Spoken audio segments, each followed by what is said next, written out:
Մինչև հուլիսի 19-ը կատարեք գնումներ իդեալ համակարգի խանութներից եւ ամեն շաբաթ ստացեք հնարավորություն շահելու 500,000 դրամ արժողությամբ ճամփորդական ուղղագիր դեպի Կարմիր ծով, Իտալիա, Իսպանիա կամ ձեր նախընտրած ուղղությամբ։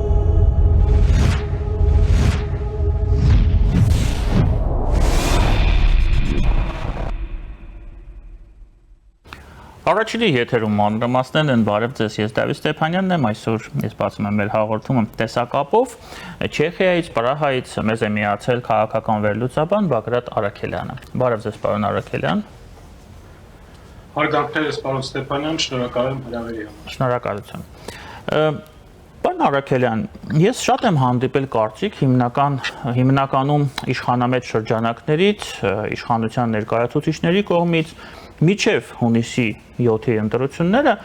որ այս սանկցիոն քաղաքականությունը, պատժամիջոցները, որը Ռուսաստանը կիրառում է հիմնականում մեր գյուղացիների, գյուղարտադրանք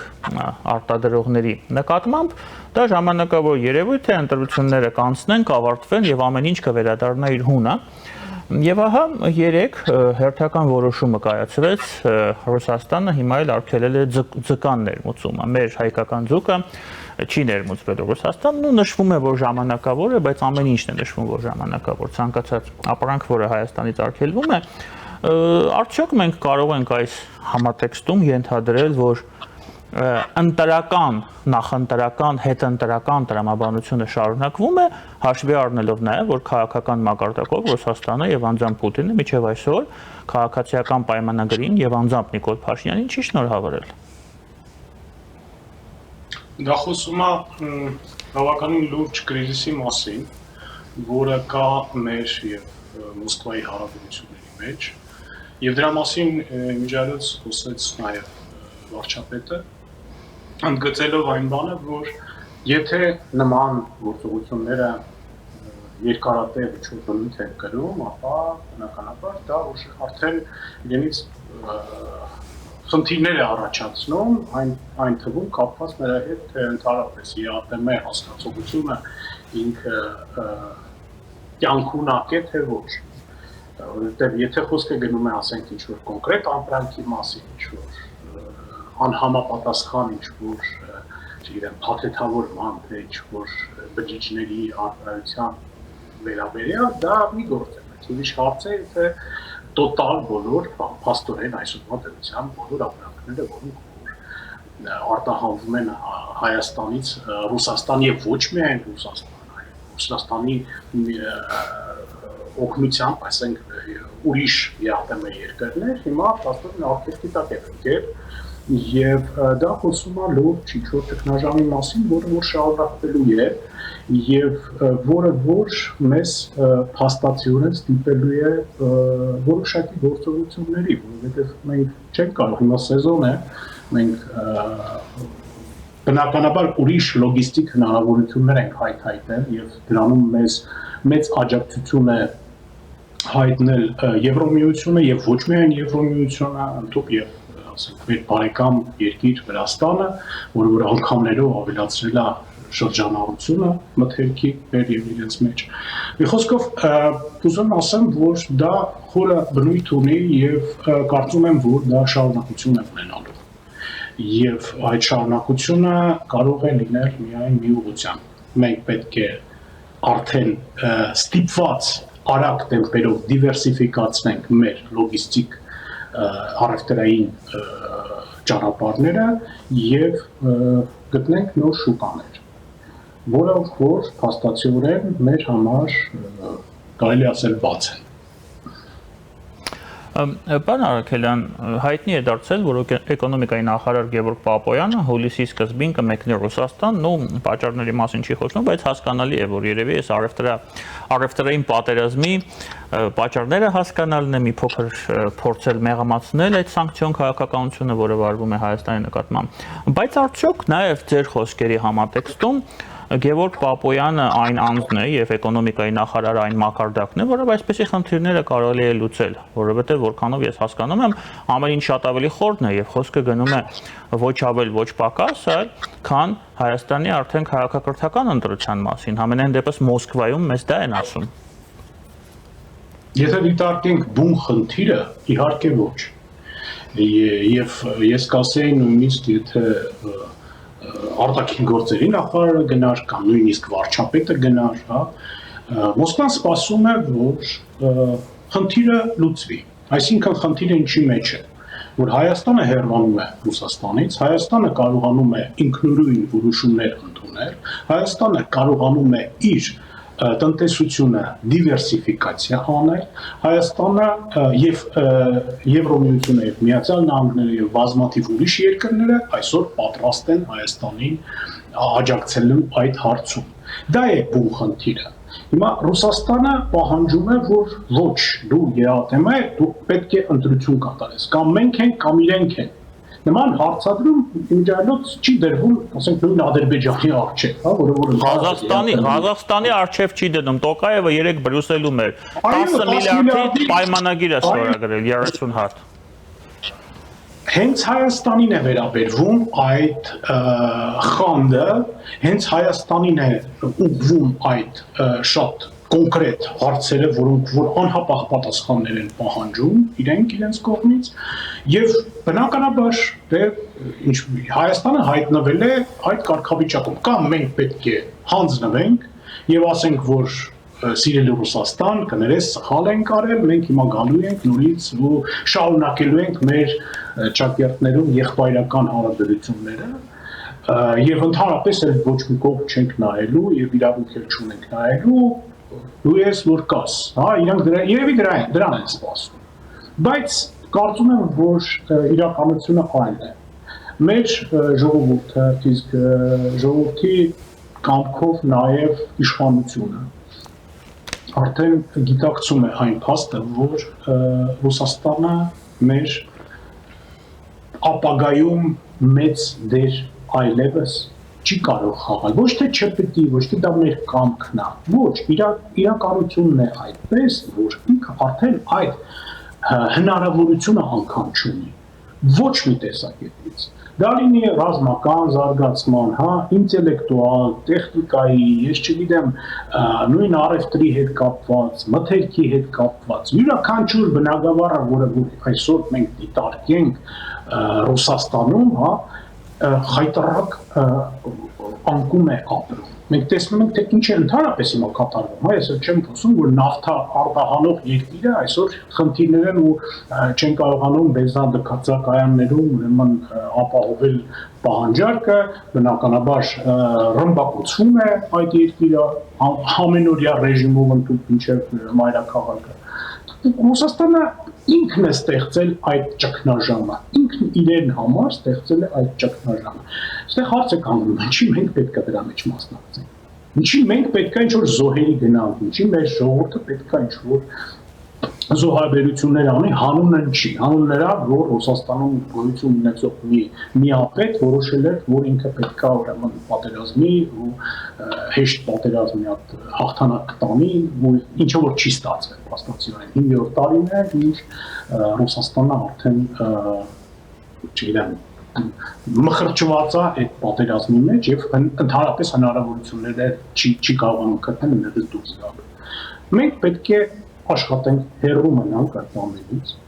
Ես արդեն խոսել էի նրա մասին, որ Ռուսաստանը հերթական ստադիան է ապրում, ռուսական կայսերությունը իր փլուզման հերթական ստադիան է ապրում եւ մեր ժողովուրդը մենք շատ փոքր ենք ու շատ քիչ ենք ու շատ խոցելի ենք եւ մենք պետք է հնարավորին չափ հեռու պահվենք այդ փլուզումից, որպեսզի մենք բարձրապես այդ փլատակների տակ չհայտնվենք։ Դա է մեր նպատակը։ Իսկ միակ ուղին այսօր դա Արևմուտքն է, Միացյալ Նահանգները, Եվրոմիությունը, ինչի եմ ասում ուղղությունը դա է, որովհետև այսօր համընկնում են շահերը եւ Միացյալ Նահանգների, եւ Եվրոմիության, եւ Հայաստան։ Մեր շահերը իրենց հետ համընկնում են։ Դրանով է պայմանավորված այն փաստը, որ այսօր Եվրոմիությունից մեզ բազմաթիվ ձեռներ են մեկնվում, Միացյալ Նահանգները մենք ստորագրեցին օգոստոսի 8-ի այդ պայմանագիրը եւ TRIP նախագիծը եւ փաստացիորեն իրենց ներկայությունն են ուզում հաստատել Հայաստանում, իսկ դա արդեն ինչ որ բան նշանակում է բնականաբար քաղաքական տեսակետից։ Երբ որ յուրաքանչյուր երկրում մեծ մասնակցություն ունի Միացյալ Նահանգների նման պետությունը, բնականաբար մնացած պետությունները դրան հետ հաշվի են կանգնում եւ բնականաբար այդ պետության կարգավիճակը փոխվում է։ Մենք հիմա գնում ենք այդ ճանապարհով եւ այդ ճանապարհը մեր համար դե ֆակտո բաց է եւ Ռուսաստանը դա տեսնելով ինքը հասկանում է որ Ռուսաստանը գործում է իր այսպես ասած ֆորպոստը, որը որ ինքը միշտ իր սեփականությունն է համարել։ Բայց այսօր իրավիճակը փոխվել է, մենք ստացել ենք այդ հնարավորությունների պատուհանը եւ պետք է օգտագործենք այն։ Պարոն Առաքելյան, Հայաստանի ներսում շարունակվում են գործընթացներ, ոմանք անվանում են այդ գործընթացները ներքաղաքական, հետընտրական, ես համարում եմ դա ներքաղաքական, հետընտրական գործընթացների իմիտացիա, բայց այնուամենայնիվ այս գործընթացների հետ Պուտինի պահվածքը, Ռուսաստանի պահվածքը, այդ պատժամիջոցների քաղաքականությունը ընդհանուր աղերսներ եզրեր ունի, թե այստեղ պատճառը հետևակային կապը իրականում բոլորովին այլ է, այսինքն այս գործողություններով Մոսկվան փորձում է իր երևանյան սատելիտներին 5-րդ Շարասյանը ցուցաբերել որոշակի աջակցություն։ Երբ ես համաձայն եմ ձեր հետ, որ դա ընդհանրապես իմիտացիա է։ Եվ երկրորդը կարծում եմ, որ այդ գործունեությունը այլ ավելի է սրում ընդհանրապես այն մեր հակասությունները Ռուսաստանի հետ։ Ես խոսքս գնում եմ եւ այդ այսպես ասած ընդդիմության մասին եւ այն բարերին, որ հնչեցվում են տարբեր ինչ-որ օֆիցիալ ներկայացուցիչների շփումներից Մոսկվայում։ Այդ ամենը այլ ավելի մեծ հնարավորություններ է բացում, փաստացիորեն, եթե մենք դիտարկենք, ավելի մեծ հնարավորություններ է բացում օրեցօր Հայաստանի համար։ Մենք տեսանք, որ հենց որ Ռուսաստանը հայտարարեց այդ արգելքների մասին, խոսքս ասենք մրգերի, բանջարեղենի, հասկսեց դրանից, ինչ-որ ջերմուկի մասին։ Մի անգամից նույն օրը առանց մեր որևիցե հայտի, առանց մեր խնդրանքի Եվրամիությունը նախ առաջինը գումար հատկացրեց հատուցման համար եւ երկրորդը ճանապարհները բացեց եւ հնարավորությունները առաջարկեց։ Ինչից որ մենք այսօր օգտվում ենք։ Դե ֆակտո հայկական միրգը, հայկական նույն ծիրանը արդեն Եվրոպայում դրա ապացույցները արդեն գոյություն ունեն։ Միգուցե այնքան էլ մեծ քանակություններով չի դեռ, քանի որ այնտեղ ինչ-որ որոշակի կարգավիճակներ պետք է անցնի այդ ամենը, հա, բայց այնուամենայնիվ փաստը գրանցված է եւ արձանագրված է եւ մենք պետք է աշխատենք, պարզապես աշխատանք է պետք տանել։ Իսկ այն ինչ որ անում է հիմա Ռուսաստանը, իրենք փաստորեն այդ process-ը սատարում են, ճուզելով իհարկե, բայց իրենք ստեղծում են նոր հնարավորություններ, ամեն մի Ռուսաստանի ինչ-որ խոսացող գլխի նոր ինչ-որ կտրուկ արտահայտությունը կարող է մի նոր պատուհան բացել, մի նոր հնարավորություն բացել Հայաստանի համար, ինչի համար ես անձամբ շատ շնորհակալ եմ։ Իրոք, շատ շնորհակալ եմ, որովհետև եթե դա չլիներ, մենք դեռ բավականին երկար ժամանակ խոսեինք, ինչպես դա եղել է անցյալում, որ այո, պետք է մեր տնտեսությունը դիվերսիֆիկացիա արվի, որ պետք է նոր լոգիստիկ հնարավորություններ ստեղծվի, բայց մեր արտադրողները փաստացիորեն ոչ մի քայլ այդ ուղղությամբ չէին անում։ Իրենք օգտվում են, շուկան բաց է, Ռուսաստանը բաց է, բարձր ամեն ինչ հասկանալի է եւ օգտագործում էին այդ ճանապարհները, օգտագործում էին այդ հնարավորությունը, մինչև որ չեկավ այն օրը, երբ սահմանը փակվեց իրենց համար։ Եվ իրենք միանգամից ստիպված էին արդեն այդ դիվերսիֆիկացիան, որը որ իրենք պետք է անցկացնեին ամիսների, եթե ոչ տարիների ընթացքում, անել այդ ամենը օրերի մեջ, օրերի ընթացքում փորձել ինչ-որ նոր լոգիստիկ հնարավորություններ գտնել, բնականաբար իշխանության կողմից սատարումով եւ Եվրամիության սատարումով, բայց այնուամենայնիվ այդ աշխատանքը կարելի էր անել բավականին շուտ։ ես ինքնատինում ժամանակի տեսակետից, իսկ այսօր մենք հայտնվել ենք այդ վիճակում, բայց էլի վատ չի։ Ես կարծում եմ, որ այս կարգավիճակն վատ չի, այո, մենք ինչ-որ ստրեսային վիճակների մեջ կընկնենք, բայց կարծում եմ, որ քիչ կորուստներով կկարողանանք այնուամենայնիվ դուրս գալ դրանից։ Տեսեք, պարոն Արաքելյան, դուք էլ այդ մասին խոսեցիք, բայց արդեն երկար ժամանակ Ռուսաստանից այդ խոսացող գլուխները կառավարական մակարդակով միջև ընդհուպ Վլադիմիր Պուտին մեզ առաջարկում են կողմնորոշվել ԵԱՏՄ-ի եւ Եվրամիության միջև։ Երեք վարչապետ Փաշինյանը կարծում եմ համարժեք պատասխան է տվել, առաջին անգամ Երևանից համարժեք պատասխան է հնչել, եւ նա ասել է հետեւյալը կառավարության նիստին. ԵԱՏՄ-ն հայեցակարգային մի քանի դրույթների վրա է հիմնված՝ աշխատուժի, ծառայությունների եւ ապրանքների, ֆինանսների ազատ տեղաշարժի վրա։ Եթե դա չկա, ուրեմն ԵԱՏՄ-ն էլ չկա։ ԵԱՏՄ-ն պետք է հստակ պատասխանի ուղիղ կամ նամյոկով, ցիտում եմ, ինքը կա, թե չկա։ Մենք կարծում ենք, որ ինքը կա, եւ մենք որպես մասնակից պետություն համարում ենք, որ ինչ որ մի թյուրեմացություն է տեղի ունեցել եւ տպավորություն է ստեղծվել, որ ԵԱՏՄ-ն չկա, հայտարարել է Նիկոլ Փաշինյանը։ Ձեր կարծիքով այս հայտարարությունը ինչի մասին է խոսում, եթե մենք փորձենք այն վերցանենք եւ պրոյեկտենք Հայաստանի արտաքին քաղաքականության վրա այս պահին։ Նախ ասեմ, որ Ռուսաստանը ոչ թե առաջարկում է փաստացիորեն, հա, եթե վերցնենք, ոչ թե առաջարկում է ընտրություն անել, այլ արդեն ստիպում է ընտրություն անել։ Ռուսաստանի դեպքում առաջարկել եւ ստիպելը նույն բանն է։ Համաձայն եմ։ Այն ինչ որ վերաբերվում է վարչապետի խոսքերին, ապա վարչապետը շատ հմուտ կերպով, իմ կարծիքով, ինքը պատասխանատվությունը Հայաստանի վրայից հանեց եւ բարձեց Ռուսաստանի վրա։ Ինքը պարզապես ասեց, որ մենք պատրաստ ենք, մենք աշխատում ենք, մենք կարող ենք ապրանքներ մուծել, արտահանել եւ այլն, մենք պատրաստ ենք դեռ ամենայն դեպս մնանք ԵԱՏՄ-ի մեջ եւ լիակատար աշխատանք տանենք, բայց արդյոք պատրաստ եք թե դա անել դուք ԵԱՏՄ-ն, դա պատրաստ է անել ընդհանրապես։ Եվ պատասխանատվությունը դե ֆակտո հիմա գնդակը, այսպես ասած, ինքը ուղարկեց դեպի Ռուսաստան, եւ Ռուսաստանը արդեն հիմա պետք է մտածի, թե ինչ պատասխան տա այդ ամենին, որտեղ փաստացիորեն եւ նա շատ ես նկատում եմ վարչապետին, շատ ճիշտ կոնկրետ թեզեր հնչեցրեց, որ դուք փաստորեն մի պետության արչեւ, որը որ այդ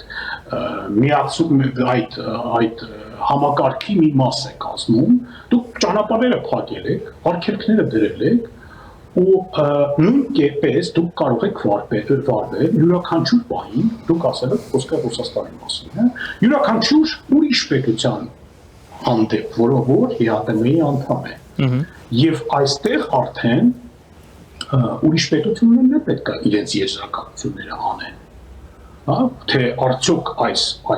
կառույցը ինքը աշխատող կառույց է։ Ну դատելով Տոկաևի Ասար իրավունքներ ունեն արդյոք Ռուսաստանի հետ։ Դատելով Տոկաևի Բրյուսել այցի արդյունքներից իրենք արդեն այդ եզրակացությունները արել են եւ գործում են առնվազն։ Գիտեք, ես կարծում եմ, որ ոչ միայն Տոկաևն է արդել այդ եզրակացությունները։ Այն նույնիսկ Լուկաշենկոն։ Նույնիսկ Լուկաշենկոն եւ ուրիշ մասնակիցները բոլորն էլ բոլոր մասնակիցները, ես նկատի ունեմ ԵԱՏՄ-ի անդամները,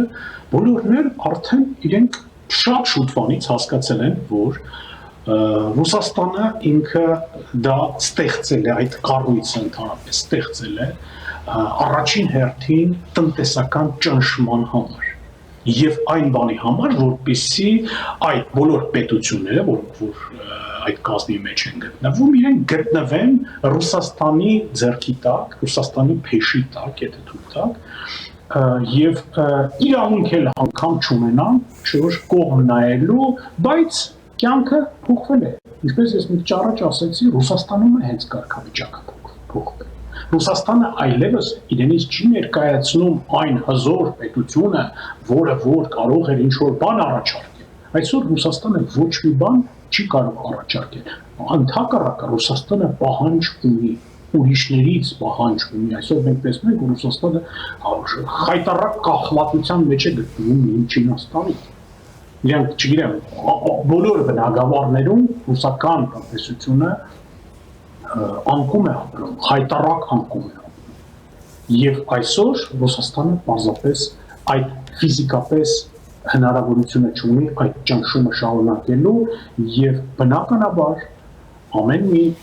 պետություն, որը որ ԵԱՏՄ-ի կազմում է, պետք է պարտավոր է մտածել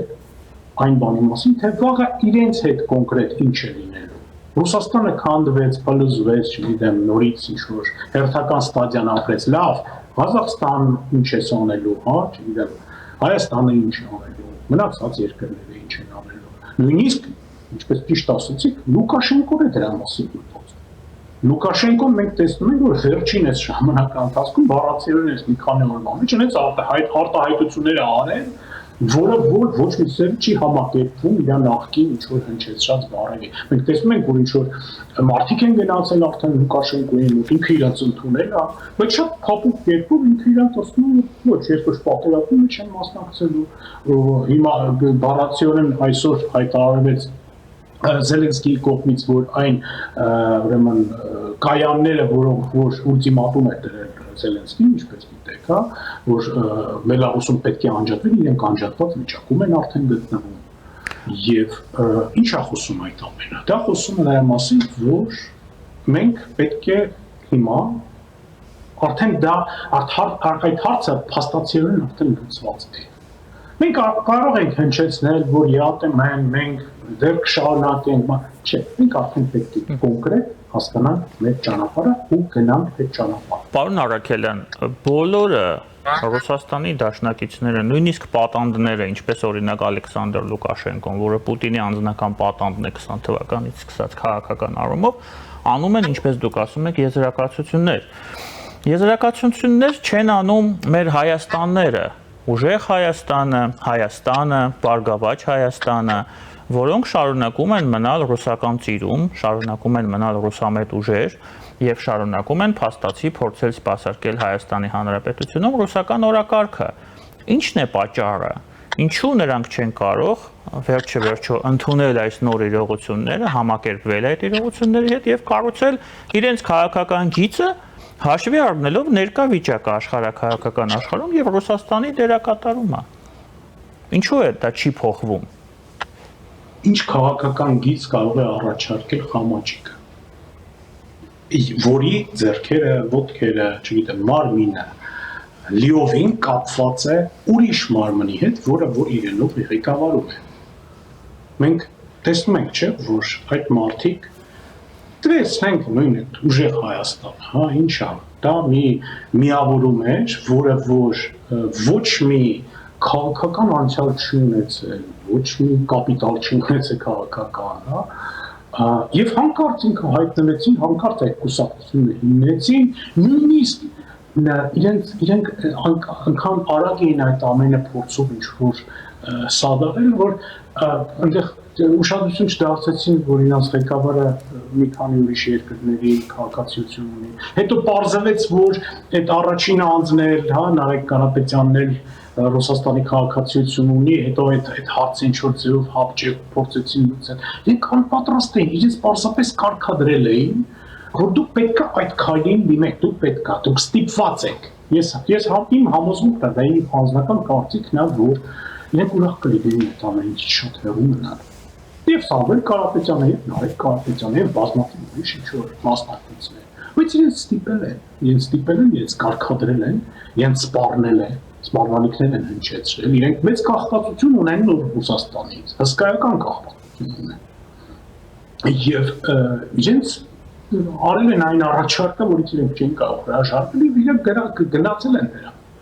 Եվ այսօր իրենք գտնվում են ինչ-որ մի հատ անհասկանալի կարգավիճակում, հա, որ ես կանվանեի ցուցվանգանման, շախմատային ցուցվանգանման մի կարգավիճակ, ինչ քայլեր չարեն, սա իրենց վնաս է, որտեղ իրենց այդ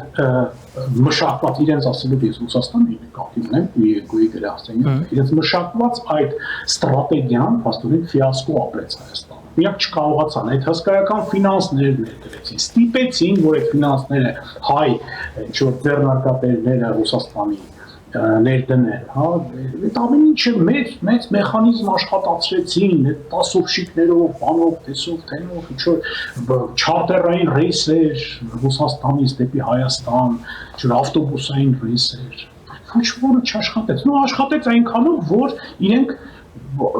իմ կարծիքով իրենք կարողացան հավաքել մաքսիմալ հնարավոր Հայաստանում ինչ-որ ձայների քանակությունը, բայց իրենք այդ դա միևնույն է իրենք իրենց նպատակին չհասնում։ Կիրառելով մաքսիմալ հնարավոր ռեսուրսները։ Այո, կիրառելով բնականաբար մաքսիմալ հնարավոր ռեսուրսները իրենք հասան այն մաքսիմալ հնարավորությանը, որին կարային թեորետիկ նույնիսկ կերպով հասնել։ Բայց դա էլ ոչ մի բան չի նշանակում, որովհետև կատարյալ մեծամասնությունը Հայաստանի դեմ է Ռուսաստանին։ Մենք արդեն ազգովի հասկացել ենք, որ Ռուսաստանը մեր բարեկամը չէ։ Ռուսաստանը մեզ միշտ օգտագործել է իր շահերի համար։ Ռուսաստանը ժամանակ առ ժամանակ Հայաստանը պարզապես դնում է վաճառքի։ Իր ինչ-որ կոնկրետ սիումինուտ ինչ-որ շահերի կատարման համար, որոնք որ Իրանն հետագայում պարզվում է, որ Իրանին ի վնաս այդ ամենը գնացա, հիշենք նույն 20-րդ դարի սկիզբը, Ռուսաստանը պարզապես նվիրեց հայկական Արարատը, մնացած հողերը թուրքերին, ադրբեջանցիներին։ Ինչ ստացավ դրա դիմաց Ռուսաստանը ոչ մի բան։ Ինչու 20-րդ դար, 20-23 թվականները, եկեք 20-23 թվականները հիշենք։ Արցախը։ Ես դրան եմ գալիս, էլի, իսկ հիմա կրկնվեց այդ նույն պատմությունը։ Էլի Ռուսաստանը դրեց վաճառքի, ինքը փաստացիորեն կորցրեց այն մահակը, որը որ միշտ պահում էր իր ձեռքում, խոսքս Արցախի մասին է, եւ այդ մահակով ինքը հարվածում էր ժամանակ առ ժամանակ կամ Ադրբեջանին կամ Հայաստանին, հա, ցույց էր տալի, որ այ եթե դուք ձեզ վատ պահեք, այ ես սենց կորոշեմ մեկի օգտին, հետո մյուսի օգտին, այդ խաղը շարունակվում է։ Եվ որոշում կայացնելով, վերջնական որոշում կայացնելով այդ մահակից զրկվեց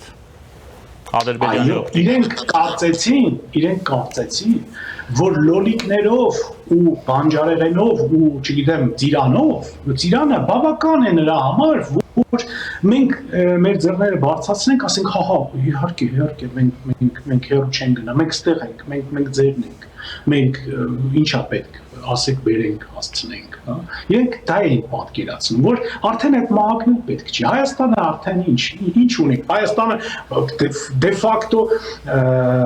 Ռոբերտ Քոչարյանի եւ Սերժ Սարգսյանի օրոք հանձնեց լրիվ պետության տնտեսությունը, ռազմաարդյունաբերությունը, Ռուսաստանին, պարզապես մեր գիտական միտքը, ամեն ինչը, մեր ինստիտուտները, Մերգելյան ինստիտուտը, որը որ սովետական միության ժամանակ ամենագլխավոր ինչ-որ գիտական կենտրոններից մեկն էր, Ռուսաստանը մի տարվա ընթացքում վերածեց մի պահեստի, որտեղ որ պարզապես կարող էր դրանք ինչ-որ տարածքներ վարձեիք, դա էր իրենց նպատակը։ Եվ իրենք կարծում էին, որ այդ վիճակով, երբ որ լրիվ պետության Հայաստանի մասին եմ ասում, ինֆրաստրուկտուրան, գազային ցանցը, էլեկտրոցանցը, չգիտեմ, հեկերը, տարբեր ինչ-որ ուրիշ շատ կարևոր միավորները, որոնք որ ստիպում են, որոնք որ պահպանում են պետության աշխատանքը, Ռուսաստանի ձեռքերում է, երկար գիծը ձեռքերում։ Այդ ամենը Ռուսաստանի ձեռքերում է եւ մտածեց արդեն ասեց մտել է, արդեն Արցախը կարելի է վաճառքի դնել, որտեղ այն մնացած իմ ձեռքում է, ես ոնց է չլի, ես իրանց կարողանում ղեկավարել։ Բայց պատմությունը մի քիչ հետաքրքիր բան է եւ այն սխալները, որը որ արեց Ռուսաստանը, բերեց նրան, որ այսօր